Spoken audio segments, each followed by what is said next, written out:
করতে হলে আপনাদেরকে প্রথমত ফেসবুক অ্যাপটিতে চলে যেতে হবে।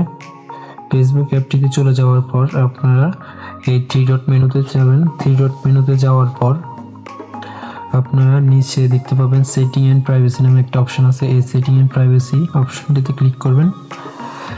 এখানে ক্লিক করার পর সেটিং নামে একটা অপশন আছে, এই সেটিং অপশনে ক্লিক করবেন।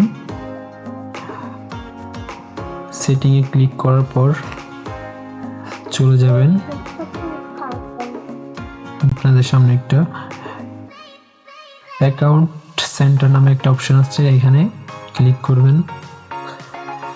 অ্যাকাউন্ট সেন্টারে ক্লিক করার পর আমরা দেখতে পাচ্ছি আমাদের মাঝে একটা নতুন ইন্টারফেস শো করবে।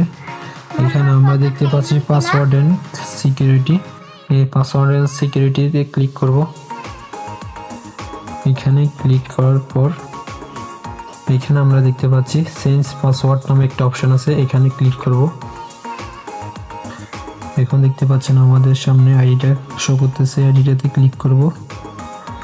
ক্লিক করার পর আমরা দেখতে পাচ্ছি তিনটা অপশন আসছে আমাদের সামনে, create password, new password, retype new password.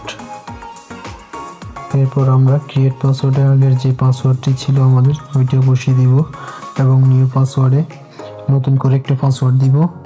Retype new পাসওয়ার্ডে আবার নিউ পাসওয়ার্ডের পাসওয়ার্ডটা এখানে বসিয়ে দিব। এরপর আমরা চেঞ্জ পাসওয়ার্ডে ক্লিক করব। ক্লিক করার পর এরকম একটা পেজ আমাদের মাঝে শো করবে। এখানে কোড নামে একটা অপশন আছে, এখানে আমাদের হোয়াটসঅ্যাপে একটা কোড যাবে। এই কোডের মধ্যে আমরা হোয়াটসঅ্যাপের কোডটা নিয়ে এখানে বসিয়ে দিব। বসিয়ে দিয়ে কন্টিনিউ এই অপশনটিতে ক্লিক করব। ক্লিক করার পর আমাদের পাসওয়ার্ডটি